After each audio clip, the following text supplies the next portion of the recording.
From years of anxiety to warrior and mentor, Bradley Robinson created the Anxiety Project to help you end your anxiety naturally. Let's mold the new you and let's end anxiety together. Hello and welcome to the Anxiety Project podcast number 111. I am Brad Robinson. This episode is all about anxiety recovery in 2021. The first steps, the beginning steps I took to overcome my anxiety.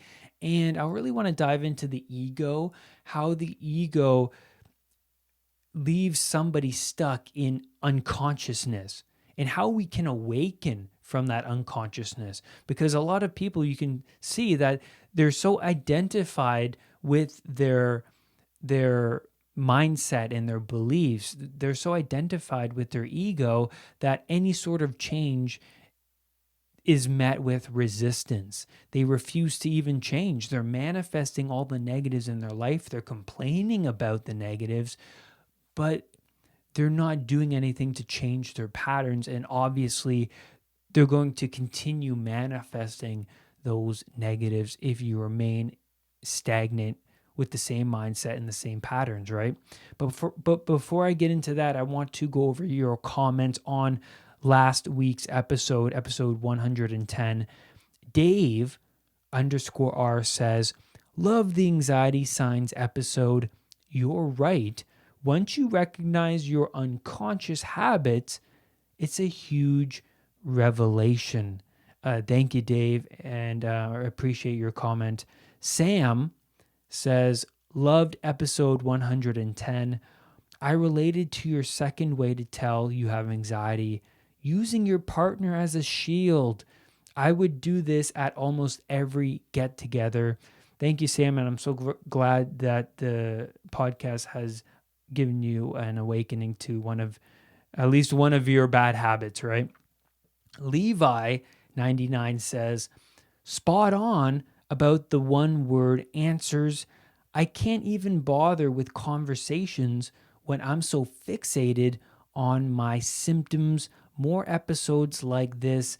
Thank you, Levi. Yes, I do love doing these episodes. These episodes give people an awakening to their unconscious habits. And I remember listening to episodes like this from other podcasts that awakened my bad habits when I was going through my recovery. So that's why I love to do them.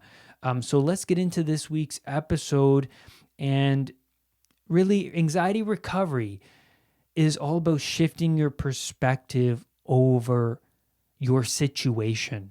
So anxiety recovery in 2021 begins with this acceptance, the acceptance that you're flawed, this acceptance that the patterns you've been running for a long time have been unconscious, that you weren't aware of them, right?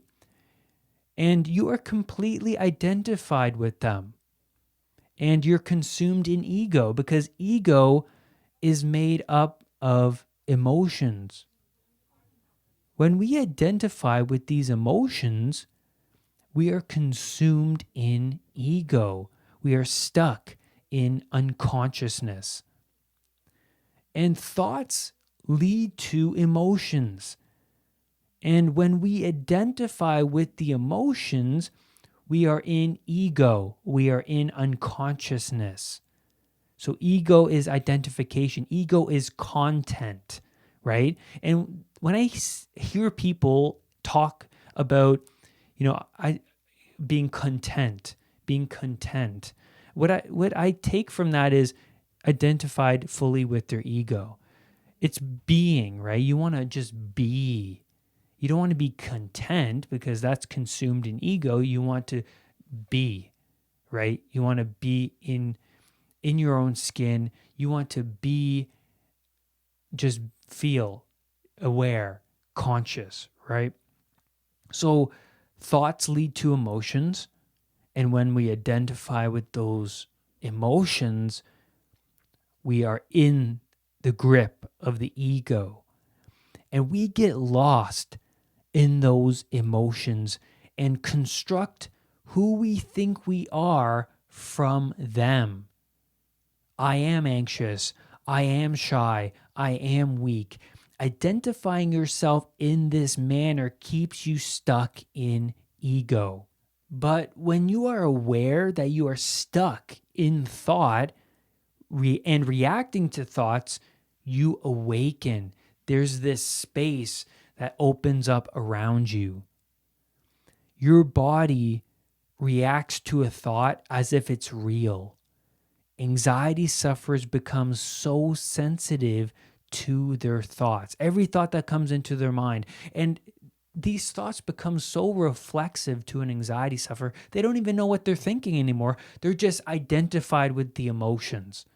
They're just so in tune with their emotions. They feel crummy, so they're so identified with that feeling, right? And just because you think something doesn't mean it will come true. The truth is that it's a negative thought causing a negative emotion. My old self got stuck in total identification with thoughts. But it's also not just the thoughts. It was total identification with the emotions I was feeling. I felt bad, then I would just be so identified with those feelings that the rest of my day would be bad, that I didn't know how to turn that around.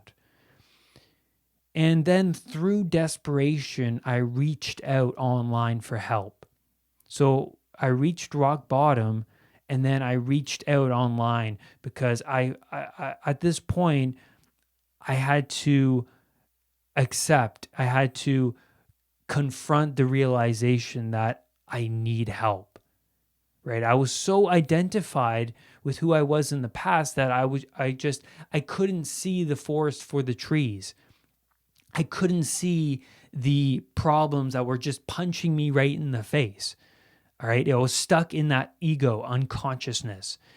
And then when you become a student, this is so interesting. When you become the student, the master appears. The information comes forth, right?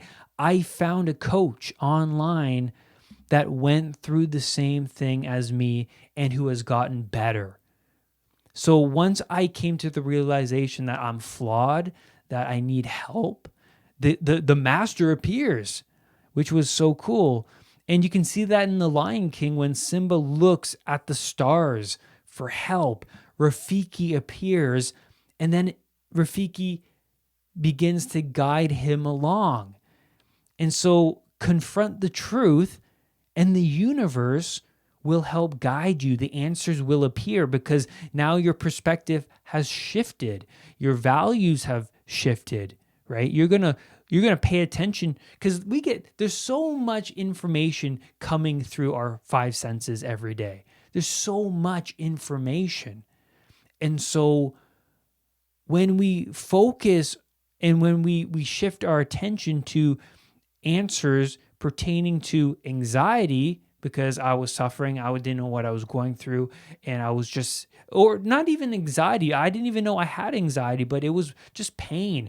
My focus went to my pain, and just being aware of that pain, I then Googled, right? And then help came about, the answers came about. And so in my mind, at this moment, I said, I need help.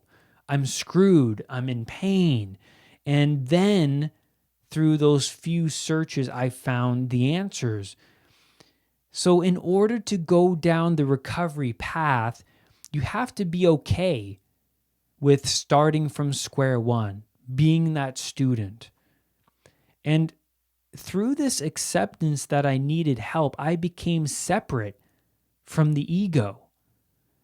I was then witnessing, I was then accepting my pain, coming to the truth of it. And then through that awareness, you become separate from ego.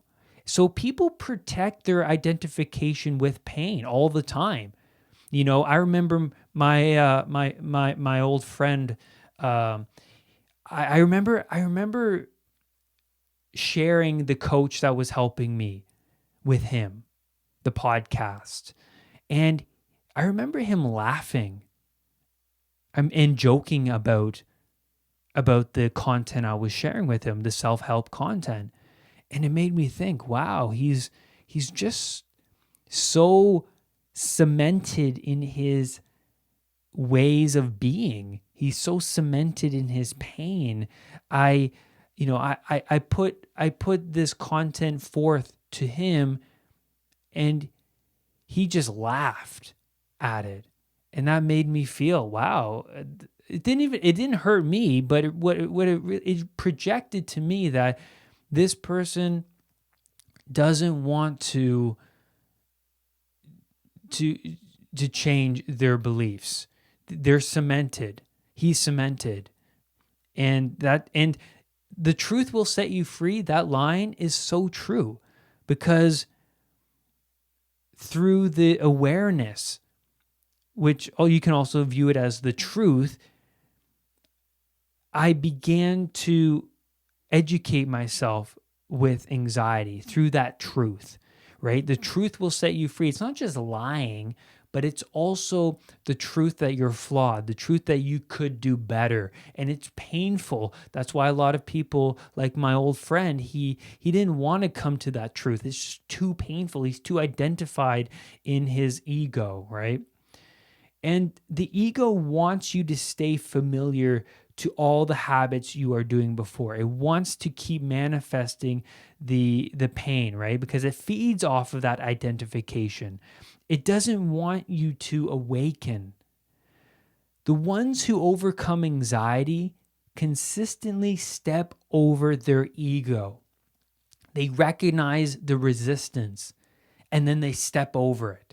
And it's through that stepping over, which is very, very difficult, you become stronger mentally and physically and spiritually and emotionally and energetically, right? You by stepping over that ego, it's like stepping into the cold shower. You're bypassing all of those negative thoughts that are preventing you from going into that cold shower.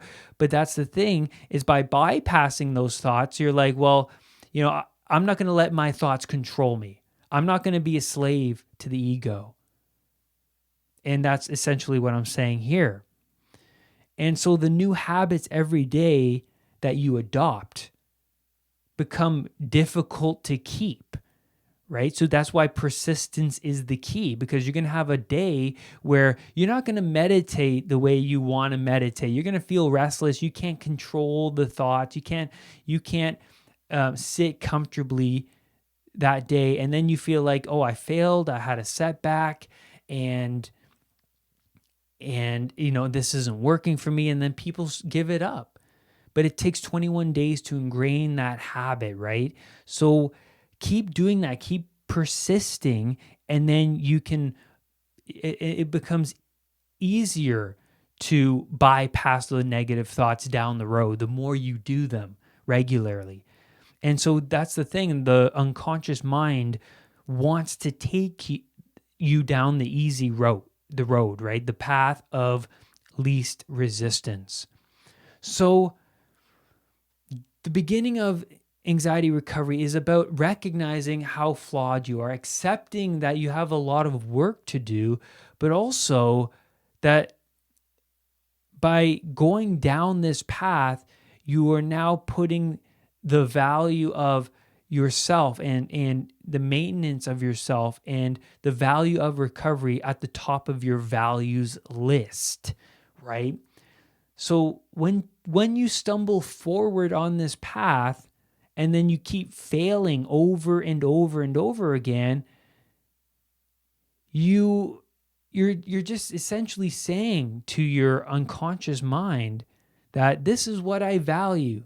I'm failing, but I'm staying on this path. And by the act of staying on that path is projecting onto your unconscious mind that this is what you value. You have to make recovery the number one value in your life, because once you shift your internal world, your external world then shifts. Everything around you shifts once you shift inside. And so begin this anxiety recovery process by asking yourself a couple questions, sitting with yourself and write these questions down. Why do you want to change? The reasons why you want to change. What would your life look like once you overcome anxiety? Describe that in detail. What would you see? How do you view yourself?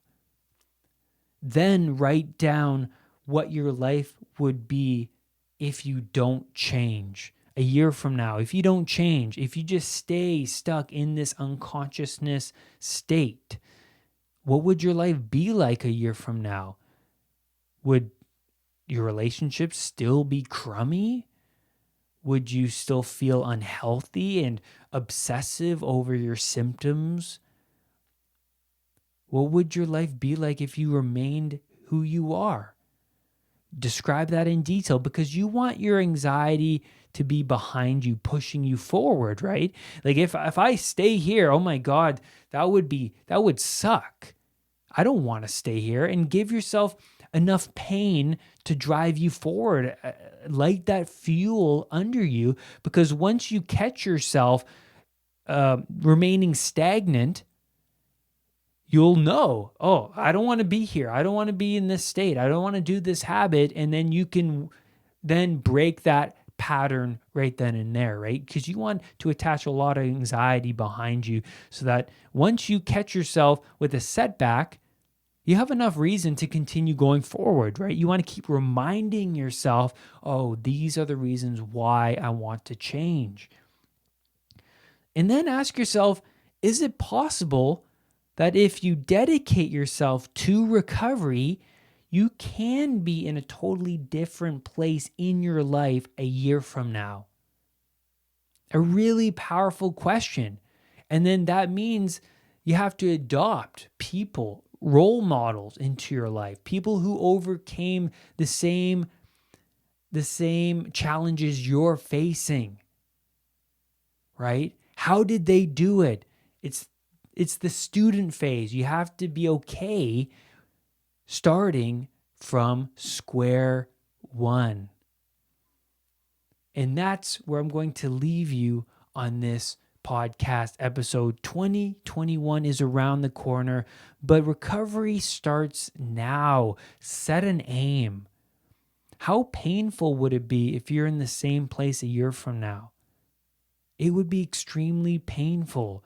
When I first started my anxiety journey, I was so fed up with staying where I was. I was anxious and shy and weak-minded and obsessive over my health for years, for as long as I can remember. And I was always avoiding challenges. I was always avoiding that resistance. But it was at this moment, at the beginning of my recovery, that I was like, I don't want to be here anymore. I'm done with this. You have to kill off the dead old parts of you that aren't serving you. Those parts weren't serving me. I was fed up. I had enough. And I was willing to do whatever it took to overcome the chaos that I was experiencing and pain every day. And so this drove me to overcoming my anxiety. And I overcame anxiety in 4 to 5 months, the most.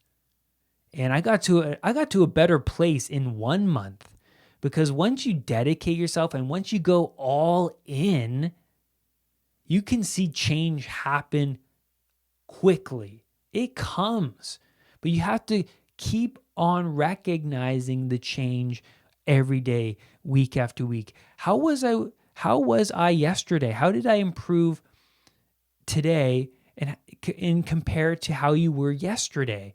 Oh, today I meditated for 10 more minutes than I did yesterday.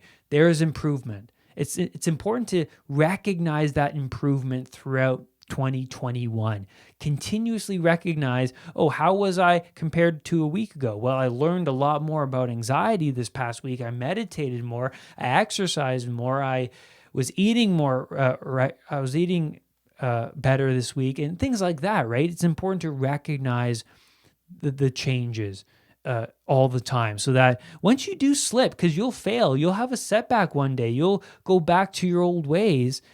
But that's okay, because that happens to everybody. It happened to me a million times. You have to keep failing. That's the important part of it. Failure, recognizing the failure, and also recognizing once you do fail, how does it feel? Oh, it sucks. That's a great reason to get back up and continue down the path, because you set an aim, but then also you stumble forward towards that aim. It's a stumbling journey. You go up and down, but at least you're down the path. You're 5 feet further from where you were yesterday. You know what I mean?